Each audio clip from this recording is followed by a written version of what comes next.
I'm a hustler, baby. It's time for Hustle Her podcast. I'm your host, Deshae Keynes. Hustle Her is all about inspiring women through real life experiences that have helped to mold and develop not only me, but my guests into the entrepreneurs and leaders we are today. If you're an enterprising woman determined to succeed and looking for a bit of motivation, a bit of tough love, and some actionable takeaways to be the best you, girl, you are in the right place. My next guest is the owner and founder of Be Active for Life here in Bermuda. Welcome with me, Betty Doyling. How are you? I'm well, thank you. Thanks for having me. Yes, I'm so excited that you're here. I love your smile is the same every time that I see you. It's just like big, it's so genuine, and like that's just you all the time. All the time. I love that for you. Thank you. My smile is very forced sometimes. Not because I'm not happy, but it's a little tight. I don't know how else to say it, but like I love people who have genuinely nice smiles. I work for this smile. If you see a good one, I worked hard for it. Oh, goodness. How are you doing today? I'm doing well, thank you. Yeah? Did you train anyone today? I did. I had a class this morning, and then I trained with them this morning, so it was a lot of fun. Yeah. Betty, I need to come. I do. Yes. I really do. I know I inquired, but I gotta get my life together. Yeah. I mean, just try, come and test it out. Okay. All right, I'll hold me to it. Hold me to it. I'll get my life together one day. All right, so let's start out, get the listeners to know a little bit more about you, just quick rapid fires, and then we'll jump right in. Okay. All right? So what was your first job? Oh, my very first job was I worked at Taco Bell in the United States. Love a good 7-layer burrito. See, that's my problem. That's why I'm not in one of your classes. What's your favorite season? Definitely summer. Okay. Favorite animal? Cats. I used to have 3. Cats? You're a cat lady, I love cats. I love them. They're so nice. And even though they have little attitude issues, you just bond with them still in that way. You can't train a cat. Like they don't but you snuggle. My cat used to hit the little bell that we kept on the door to go out. Yeah, you can train them. All right. I'll just have to believe you on that one. Favorite color? I like all colors. I don't really have a favorite. Really? Yeah, I Not can't really even select. One. No, I just like colors. Yeah. Just as long as it's colorful, you're fine. Okay. I don't even look for a specific color when I'm shopping. I'll just anything. I immediately just go to the black section. I'm just All right, favorite food? Nachos. Everybody knows I love a nacho. Where's your favorite place to get nachos in Bermuda? Oh, I don't. I make them myself. Oh. Yeah. Well, you are culinary artist and like it at all? Yes. Okay. Yes. All right, I like it. And then what would you say is your favorite song right now, a song you have on repeat? The Rihanna one from Wakanda. Because my daughter plays it on the violin, so the kind of sad one. At the end that they play at the end. Okay. I can't remember the name of it though. Okay. Yeah, well, at least Rihanna's making music again, yes, so we can all have a sigh of relief from that. So, tell me a little bit about the idea of starting Be Active for Life. Well, I was I was competing in the figure fitness competitions here, and I was just doing it so consistently, and other people were asking me to help them out, and I was just like, I should just do this definitely for a living because that's all I'm doing basically. So in 2008, I opened up a business, Be Active for Life. I was working at another local gym here, and then I decided to leave because I was like, I can just do this on my own. Wow. Yeah. So that I guess that would be like the driving force that kind of caused you to kind of go out on your own. Yeah. Was just like the competition's really a lot because even before working at the gym, I was competing then as well. And I just liked doing it. Yeah. And other people trusted me as well to it's the smile, Betty. I'm yeah, telling you. it is. Someone today in class, they were like, well, I don't scream at them. I'm not a screamer. And I do smile at you, but I will tell you to do something and smile. And like, but you still need to do it. Yeah, but you're still going to do it. So yeah, no, I totally get it. I mean, and when you kind of went out on your own, because you've been an entrepreneur now well over 10 years. Yes, 14 years. Yeah. Which is significant because a lot of people don't make it past that 5-year mark. And so what would you say is your favorite part of being an entrepreneur? My favorite part, and I was actually literally telling my client the other day, is just being with people.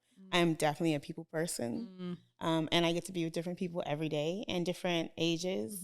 I like my golden girls that I work with. And I like the young people too. Yeah. I just like the variety.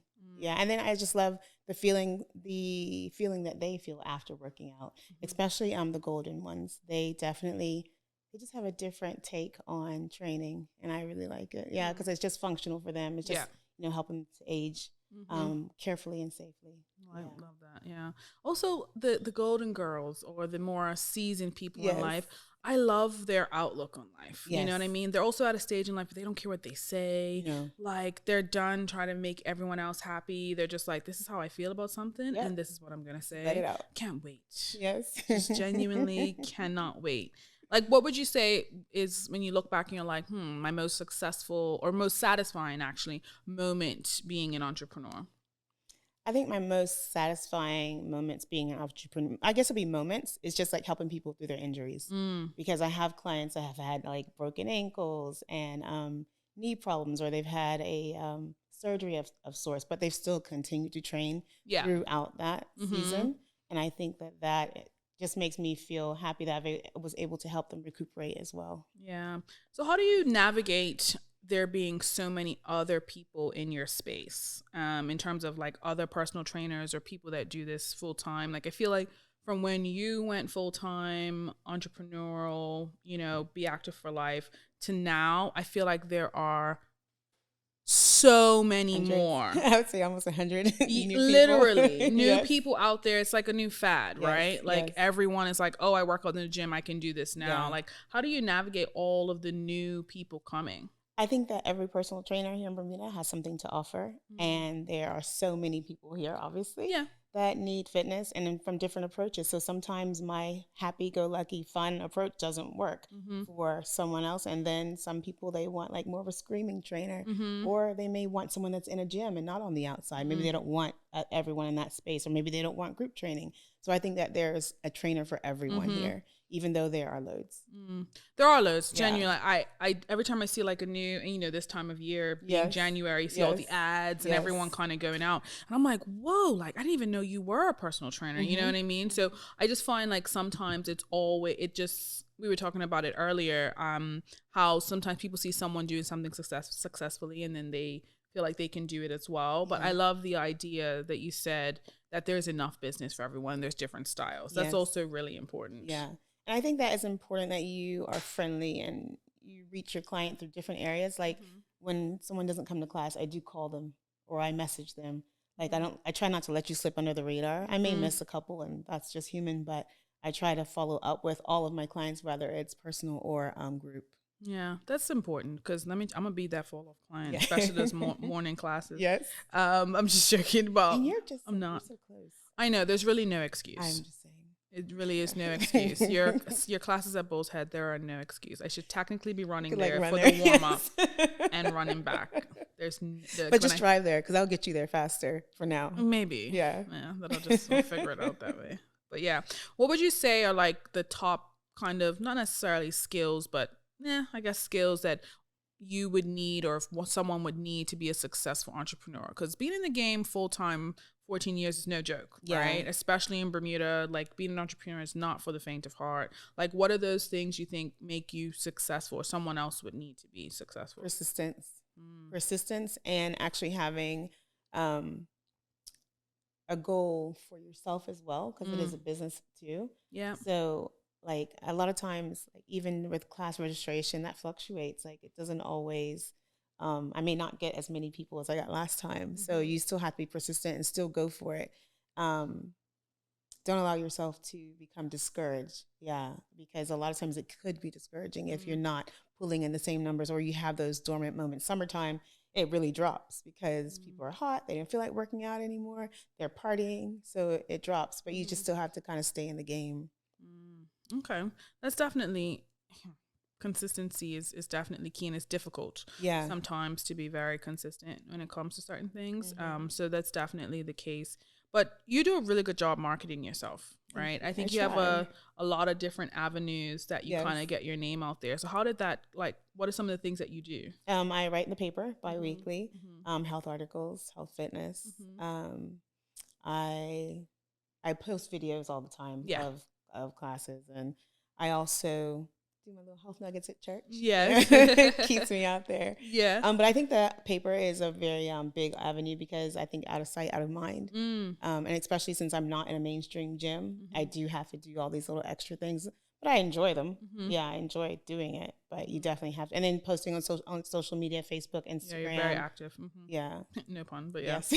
I try to get on out there. Yeah, as much as possible. How did the paper writing, how did that happen? They actually contacted me to ask me if I wanted to write for them, and I've been doing it for quite a long time, actually. Yeah, it's been a while, for sure. Yeah. And you actually like share your life on there as well, especially the most recent, and I'll let you kind of tell that story that kind of happened. But with that, you've also been very open with things that you've gone through personally around in your own health and fitness journey. So I think that's really helpful too. I think it's important to be personal. Like, I know people are private, but I personally don't see any reason to hide various health aspects of your life, because it can definitely help other people. Yeah. And I think with my business and being a personal trainer, I think it's important to reach people on that level as well. And also being able to connect, right? Yeah. I love the fact that you still eat. You know, like I enjoy there's some, and when I say eat, like not starve yourself, but like, you still eat like food. And, there's a lot of personal trainers out there that are very regimented about what they eat. I mean, it's not very realistic for some people. And that's one of my favorite things about online. You're like, if you're enjoying whatever it is, nachos, or for instance, you're like, I'm gonna eat this, but I'm also gonna work out later too, right? Give a little balance for what's going on. Definitely. So that's really good. And to be honest though, Deshay, that didn't happen automatically, especially during competition time. Competition time, it was so rigid. Like, I would go out and I have my little tuna in a bag, and I would have my vegetables on the side. And then I thought that was the only way to eat until afterwards. And I found some balance afterwards, because now I know that I work out. I can have this. I can have nachos every day. I will never do that. But I will have nachos maybe on the weekend. And then I'll try to eat pretty good throughout the week. But I may have a cookie too throughout the week. Yeah, because that's normal. Yeah. You have to be balanced. Otherwise, life isn't fun. Yeah. And then you kind of fall off too, right? When it comes to the whole dieting thing. It's just not always good to go so rigid. And then, I might want a cookie, like you said. Yeah. For me, it was not cookie, it's pasta. But well, that's why I always tell everyone, like, whatever diet that you actually are picking, has to be something that you stick with. It doesn't make sense to say, okay, I'm going to do whatever the newest diet is, and then say, okay, well, in 3 months I'm going to get off of it. Then you're just going to go back to how you were. Gain all the weight. Yeah. So pick a plan and stick with it for your life. Yeah. And just be good with it. Yeah. So how do you continue to build a successful customer base over 18 years? You call them clients? Yeah. Clients. Yeah. By referrals. Most of my clients, I remember when I first started out, I would print off posters and take them to pro shop and put them up there, and laundromats and stuff like that. And I used to have the ones with pull the number. Jeez, 2008, what a crazy time. And all of that. But now I think most of my clients are by referrals. Like, I would say 98% probably now is by referral. Wow, that's really good. Yeah. So from, I guess, like we were talking about earlier, you share like a lot of your story and a lot of the different things that you kind of gone through. And I think one of the real reasons why I want to talk to you today when I initially reached out was how open you are, like we were talking about before. And you just had a most recent experience and I remember reading it before I even knew what was going on. I remember reading it. You were like, just realizing I wasn't really losing any weight, and like it was just different. And you went to your doctor, and that's how you found out. And I'll leave it to you to kind of like walk us through what happened. Well, I was just noticing, like, over COVID, I was like, I'm putting on weight, and I was like, I knew that I was baking. Everyone's baking. Who wasn't baking? Yeast was sold out. I know. Couldn't find yeast on the island. I know.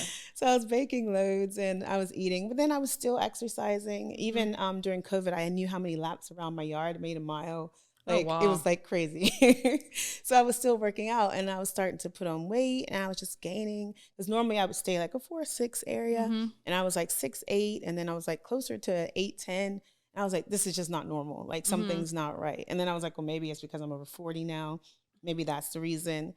So then, but I was also having milk production from my breasts, and I was like, what's going on there? And I remember it happening, like checking, just doing my exam through COVID. And I was like, well, maybe that's something normal-ish. But I was like, probably not. Mm-hmm. So then as soon as we were able to get checkups, I visited my OB actually. And she told me immediately, she was like, it's probably a prolactinoma. She said it's common, but and most likely they're not cancerous. So I was like, but cancer? Could it be cancer, you know? So then I went and had another checkup as well. And my other doctor, Dr. Jameson, said that it was definitely a prolactinoma or macroadenoma, which is basically a small mass on your pituitary gland. Yeah. So mine was a macroadenoma, which is a larger version of it.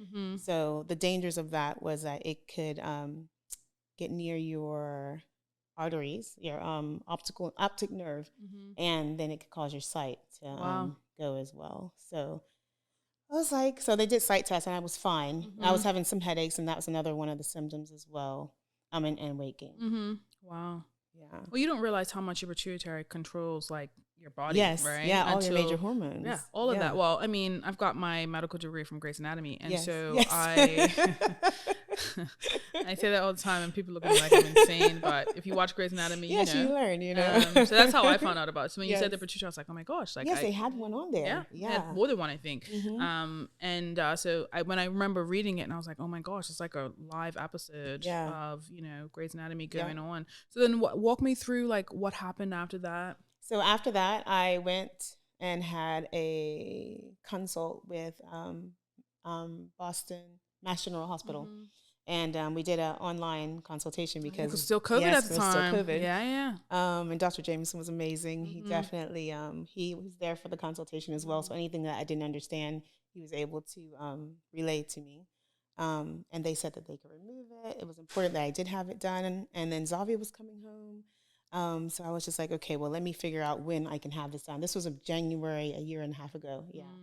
So they suggested that I get it done that summer. So I picked June 16th and went to have it removed. And luckily on the actual day of my surgery, the restrictions had been lifted. Wow. So my husband was able to come back with me, which otherwise I would have been a mess. Yeah. Because, like you're there at basically at the entrance of the hospital, and then they were going to say, well, he had to go. Oh, wow. But then the lady was like, one of the people there, she was like, oh, yeah, he can come back. So that was the best part. And the hospitals, of course, are great out there. Yeah. And here, I'm sure, too. Yeah. Yeah. But yeah, so I was able to have it removed. It was about 3.5, 4 hours. And things have been gradual. I've definitely lost weight since that time, but it did not happen very quickly. And that's why, like, even with the New Year's resolution stuff, you can't say, well, I'm going to do all this stuff, because it doesn't happen that way. Yeah. Like, I went and had this tumor removed and I lost weight, but it's not drastic. It's gradually going, which I'm happy. And I think that's what we should all aim for too. It's gradual. It's gradual weight loss. Because when you do lose it fast, you definitely put it back on fast. Yeah, definitely. Yeah. Even more sometimes. Yeah. So how did you navigate the business during this time? Oh, yeah. So I did a lot of things online. I was able to do my private clients online. I did take a month off of group class, though, because I couldn't. And I didn't even get a substitute because it just wasn't financially savvy for me to do that. And I was blessed to have clients that wanted me back. That's a risk, right? Yes, when entrepreneurship, giving up like clients. Yeah. Even like sometimes as an entrepreneur, you don't even like taking vacation. No, right? no. I only go away max 2 weeks, because if I'm away longer, it's like, I do have clients that want to maintain their fitness. So 3 weeks without your trainer is kind of like, let me look at something else. Yeah. So you got to kind of keep their eyes focused. Yeah, exactly. No, I get it. I mean, you almost are afraid to take vacation sometimes during this entrepreneurial kind of journey. So I guess during that time, and you took the month off and your clients wanted to keep you, was it difficult to get back into the swing of things during that time? I was able to walk. For me personally, I was able to walk. So I walked a whole lot. I was walking up and down South Shore. I couldn't lift any weights, anything above 5 pounds or anything. And if I did do classes, I think I may have come back like that 4th week. I had everybody else take everything out of the van. So I was like, just get this stuff out. Just help me out. Yeah. And they were very open to that. Very open. And then my private clients I did online. And that's where I think COVID opened up that window. Because before, we never thought about that. I was like, well, I can't come to your house, so I'm not going to be able to come today. Yeah. But now they have weights at the house, or I'll drop weights. During COVID, I dropped weights to my clients, so that way that they can have some weights to use while I was That's really good at home. Yeah. So, but how many like private clients? Because you do house calls, those types of things too. But how many clients like do you have? I think like I have that? about 15 right now. 15 privates. Yeah. That's a lot of privates. Yeah. And then you do them like weekly. Everyone has at least twice a week. Oh. Yeah. I have about 3 of them that do hours. Most of them are half hours. Wow. Yeah, half hour 45. Yeah, I don't even think about house calls sometimes. Like, I just forget, like, that's an option. Like, when I think gym or personal trainer, I think going physically to the gym. Right here. Yeah. No, not enough space. That's a good point, though. So what do you do to stay on top of, like, the business, being at the forefront of what it is that you do? Because, you know, there's always a new fad coming out, a new machine, Peloton, a mirror, all these types of things. What do you do to kind of stay on top of all those things? Well, I always do continuing education. ACE offers loads of continuous education avenues, loads of things, like just topping up on health or working with older adults or whatever that you need. And also, we also get educational videos sent to us. So like ideas of different training methods and new diet fads and things that are coming out and stuff like that. Do you get a lot of people that want like the dieting side of it as well? Like, yes. Yes. Do you provide that holistic approach, or is it just kind of you stay on the I definitely provide a holistic approach, or I'll refer them out, because I think I do have a lot of client base with the classes and private clients. A lot of times I can't focus on the diet portion as well, but I'll refer them to someone that will help them out and work with them. So how does being an entrepreneur affect your kind of like personal life? Like, because a lot of times, and I can only speak to it because I'm one as well, like we kind of forego family things because like, well, I can't miss, you know, if I don't get this today, I may not eat tomorrow. Like, how do you find the balance with all of that? Well, I know that like, for instance, with emails, if a client messages me at 9:00 at night about changing a session, I'm like on it because I can't say no. I'm like, okay, let me get on this right now. So I think my family understands that different things I may have to do, because even my husband was like, well, you're up every single morning. Like, you don't have a morning that you don't get up early. Yeah. But what's early? Like 6. Okay. Yeah, like 6 o'clock. Throughout the week, so it was like my Tuesday, Thursdays are like 5:30. Wow.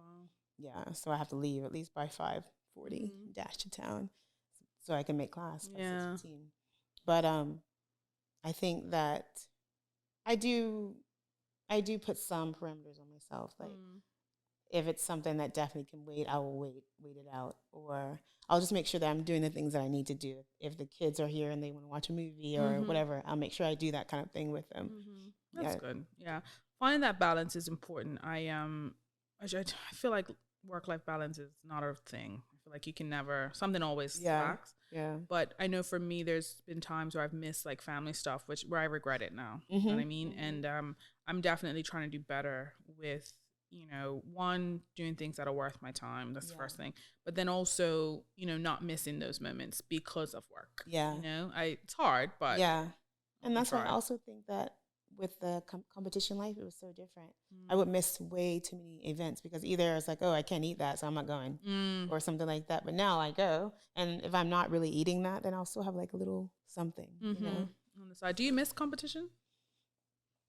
Sometimes you miss that look, you know, just being super chiseled all the time. But then the other time it's like, no, that life is so hard. It looks hard. Like, I've seen people who are just like, and you're miserable. Yeah. You're miserable. I know. I was working with a lady once who was going into competition, and she ate like every hour.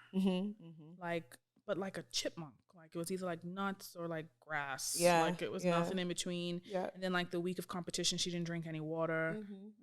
It was pretty intense. I remember being 16 working, and everyone was just like, this is not normal. Yeah. Like, it was crazy. Yeah. Yeah. I used to say it's the most healthy, unhealthy thing that you can do. Wow. Yeah. Yeah. Yeah. I guess to get that look, especially during competition time. Yeah. It's probably not the most healthy thing to do.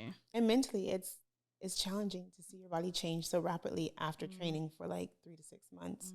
And afterwards you're like, you go back up a little bit. Go back. Yeah. Yeah. Would you, if you could go back, like, would you start your business earlier, or are you like comfortable with the timeline that you've had? Actually, I'm very proud of myself for being able to start the business when I did, because that was when the recession was. Yeah, during 2008. The recession, 2008. That's a very fair point, yeah. Yeah, so I would keep it the same. Yeah, and then growing up, what did you want to be growing up? A nurse. Really? Yes. Yes. I wanted to be a nurse.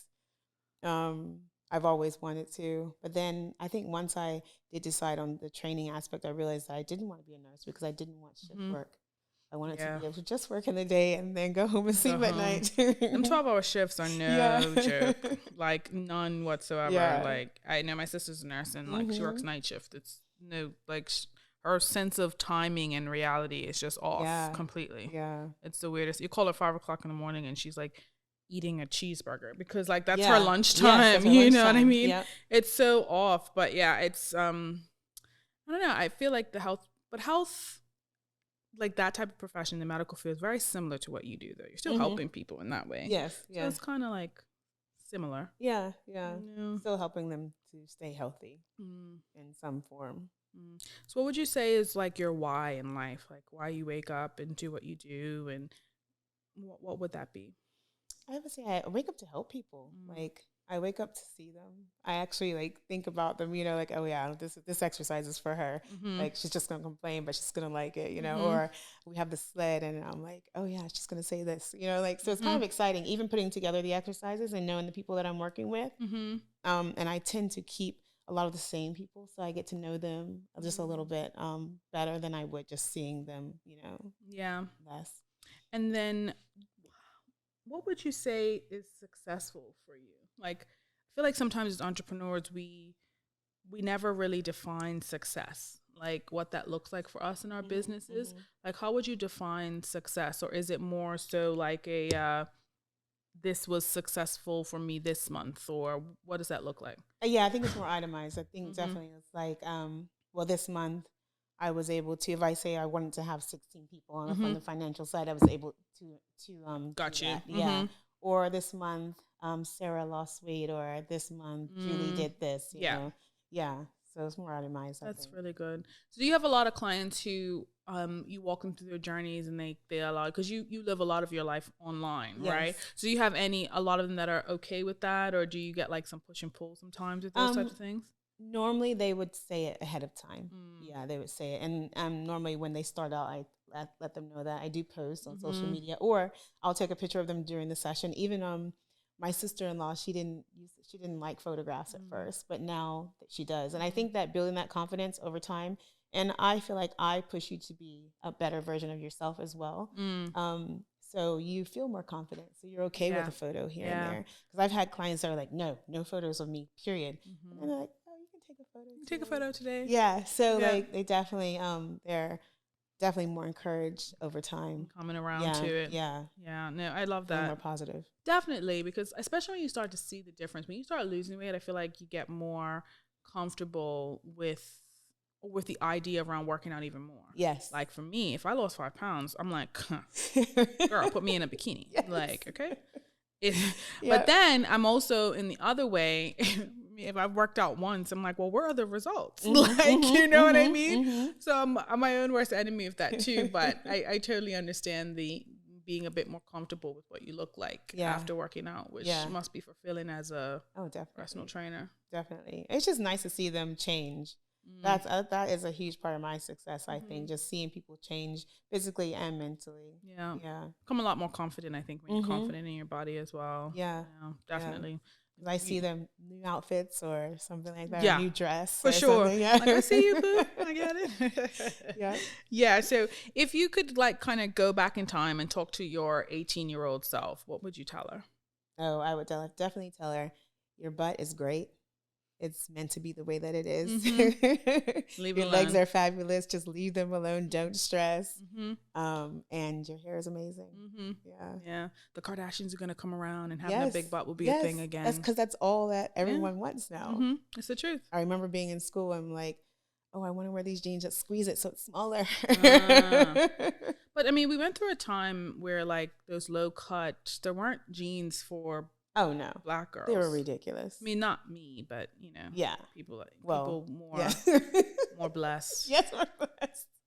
It's not my story. No, they were like super low waist. It was Yeah. just ridiculous. It would just be half of. Yeah, no. Wow. So did you get like were you very insecure about that Oh, growing up? definitely. Wow. I never wanted to have a bum, like, ever. Really? Yes, because I went to school with people that were not my body type. And I think that definitely put like a little mental spin on me. Like, I was like, I don't want this. I want to be just like them. Wow. Yeah. And look how the world has changed. You got people paying so for much. that. Yes, like, so much.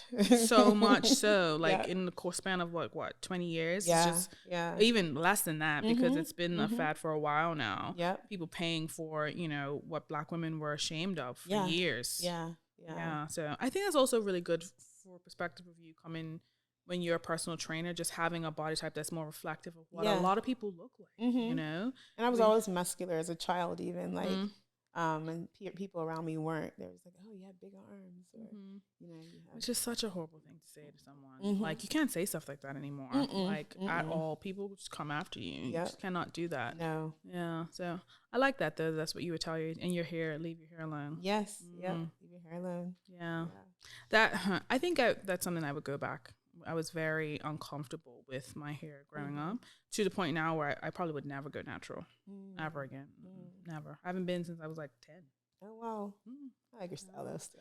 I feel like it's me now at this point. Creamy crack any day. But that's a whole nother story.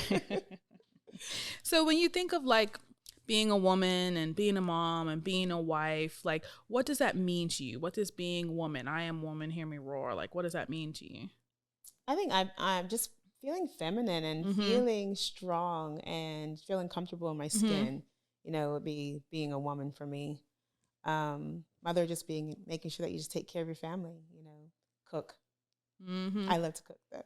Me too. I don't feel like it's a great day if I haven't like made something, or a week. Like I feel like I need to make something. Yeah. Even during competition mode, I would make desserts and give them to my friends to taste because I couldn't taste it. But it was you wouldn't even like taste the bowl. That's some serious discipline. No. I would call my friends over and be like, "Come over here." It's Charmaine, one of my main ones that was close to me at the time. I would say, "Come over here, come get some of this really quick," because I would make all this stuff and just give it to them just because I like to see the satisfaction in their eyes. I was kind of like living my dream through them that I couldn't live. There is not a chance in hell that I could be making the brownies that you had the other day and not have licked the batter a little bit. I wouldn't touch it. During competition, never. Yeah, no. That's some discipline. That should be your tagline for the business moving forward. That's how disciplined I am. Moving forward. Oh my goodness, that's crazy. Okay, so what are some things, what would you say is like the formula to having such a successful business for as long as you have? Like as an entrepreneur, not necessarily a formula like 1 + 1 = 2, but what kind of sets you apart, you think?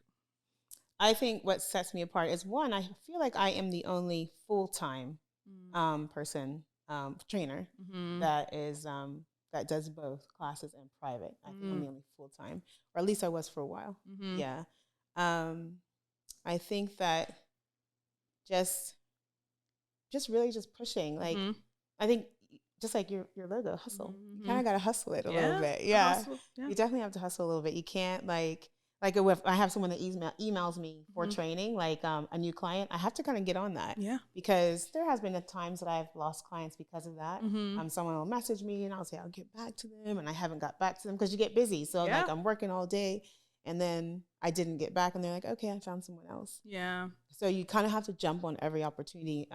Being an entrepreneur, you can't let things slip by unless you just know that's not worth your while for some reason. But I know for me, when I was doing full time in particular, I had to almost forecast for business 3 months out. So I wouldn't feel it these 3 months, be fine, but the next 3 months, like if I wasn't forecasting, if I wasn't actively searching for new business or whatever that may marketing whatever, I'd be fine. And I'm like, oh yeah, things are great. But then 3 months from now, you're like, oh wait a minute. You know what I mean? But I learned that the hard way. So 100% learned that the hard way. I never you get bitten once as an entrepreneur and you won't let that happen to you ever again. So it's definitely the case.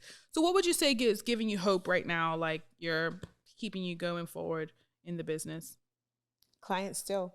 Really? My client base. Yeah, my client base. that. I literally thanked one of my clients the other day because I'm like, you stuck with me, through my tumor time, like just various things that have happened in our lives, and they still stay with me.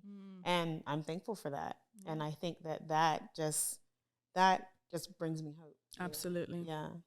All right, Betty. So I always wrap up. That time went by real quick, right? Yes. Like I've said that like maybe 4 times today, but it is genuinely the truth. But obviously at the end of all my episodes, I want to know what my guests want to be remembered for. So what would you want to be remembered for when you're no longer here and someone says Betty, or they reference the business? Like, what is something that you want to be remembered for?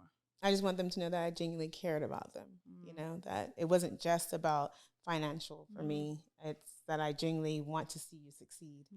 And I think that they can feel that. And I think that's why I have the business that I have with the clients that I have. Amazing. Yeah. All right. Well, thank you so much, Betty. Thank you. Yes. So for anyone who wants to get in contact with you, if it's for personal training or to follow your journey a bit more, how would they do that? They can contact me on Be Active for Life, or they can contact me on Instagram, and they can also contact me on beactivept@gmail.com. Perfect. All right. Well, thank you again for joining me today. And guys, like Betty said, if you want to get in contact with her, you can definitely do that on Instagram. She's always showing what's going on, her classes, all those different things. I'm sure you can find something that works for you if you're interested in personal training. I know now it's a time of year to get on top of our goals and to maintain or to figure out if we want to lose for the remainder of the year, whatever that may look like. Once again, don't forget to like and subscribe. Share this episode if you got something from it. Leave us a comment in the comment box. And if you want to learn any more information about the podcast or learn a little bit more about Betty, make sure you go to the website, www.hustlehardpodcast.com. And thank you for listening.